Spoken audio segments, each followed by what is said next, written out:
TV channel looking at a Hawaiian historical drama. Yes, not particularly set there, not particularly starring Hawaiian actors, but we'll have more of that in a bit. This is a series called Chief of War, of course, created by Thomas Pa'a. Any pronunciations I get wrong, guys, please accept my sincerest apologies. Sibbert, Thomas Pa'a Sibbert, and Jason Momoa. It's been put out for Apple TV+. Yes, Terry Teronis of Paste magazine said Chief of War is a stunning, culturally rich epic and Momoa's finest work to date. The Telegraph, the storyline sags when it turns to romance or family woes. It's far better when concentrating on the action. I think we know, I'm sure a gentleman wrote that one. Let's have a look anyway. I've seen 2 episodes, that's all we've got. We've got 2 episodes released on Apple, so it's so far so thingy really. And I've got the first 2 episodes on the 1st of August 2025. I'm doing this review on the 2nd of August 2025. It's now weekly until September the 19th. Momoa also stars in and executive produces this series, which consists of 9 episodes, and there's 2 episodes watched at the 2nd of August. I'll give my views on those. Some of the critics I'm going to quote have obviously watched more episodes of this. Story begins at the end of the 18th century when the 4 major kingdoms of the Hawaiian Islands were in a state of war, and the series follows Kaiana, a warrior chief of Kauai, who travels outside the islands as the most famous Hawaiian in the world, returns home and joins a bloody campaign until at the last minute he rebels against the unification of Hawaii that took place from 1782 to 1810 under Kamehameha. Also stars Lucien Buchanan, Te Ao-Hinep Hinga, Te Koho Tuhaka, Brandon Finn, we've got that one. Shu Ikalaway,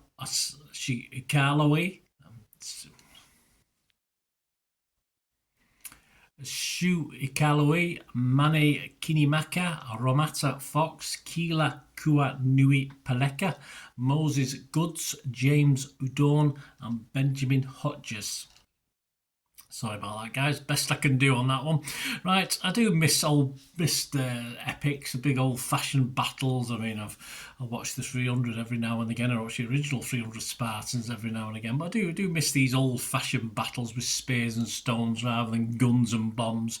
And this supplies some good old-fashioned semi-clad warrior action with knobs on, basically. And some of the scenes are suitably brutal, as you'd expect in this sort of warfare. And the problem with this, for some people, not for me, I don't mind subtitles. I watch shows with subtitles. Sometimes I watch a film while I'm trying to do bits and pieces as well. So when it's subtitled, you have to fully concentrate. And yeah, it will put some off, but it's well worth the effort. Personally, I mean, let's go to the extreme. I mean, historically, putting these in the native language show due respect, of course it does, but for me personally, I don't think these things will lack anything being in English, just simple as that. I mean, it sounds arrogant, but we're talking entertainment here, and as far as getting a wider audience is concerned, a lot of people are put off by it.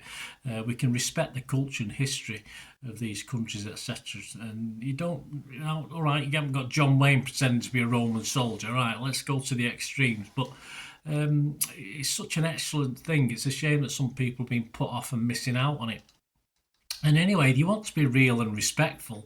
I mean, surely this should be set in Hawaii. I think there was obviously cost problems of doing that, but at the end of the day, you want reality, set it in Hawaii and use all Hawaiian actors and obviously English US actors wherever appropriate as the series progresses. So it's just a silly argument anyway.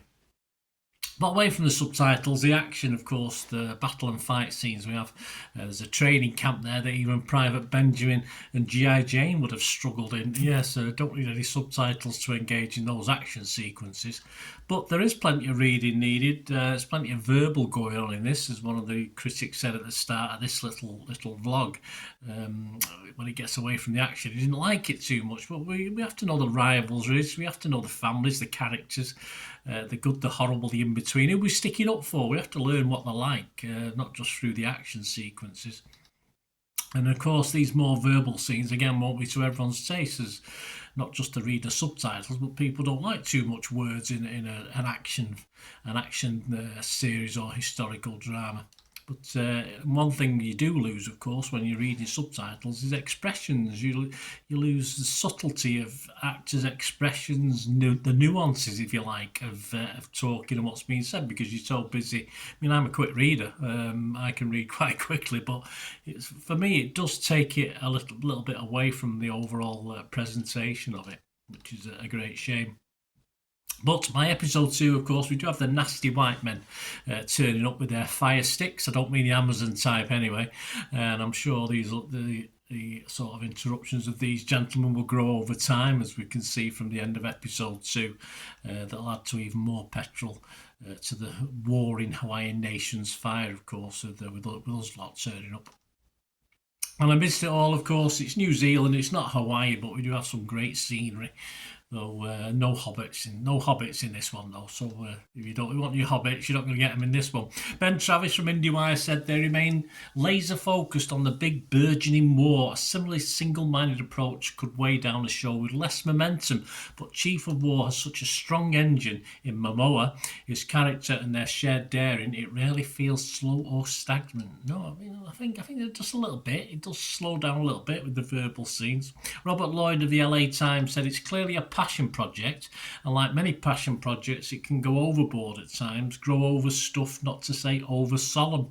Though solemnity, to be sure, is appropriate to the history, but the passion shows through, and the stuff is interesting. Nothing you see every day for sure. Yeah, it's nice to see what could be, or potentially it's going to be an ongoing series that appears different, but it isn't so much when you knuckle down, when you get down to it, down to the nitty gritty. We've seen things like this before, but it doesn't make any less watchable. Lucy Mangan of The Guardian, let's leave the final critic's comment to her.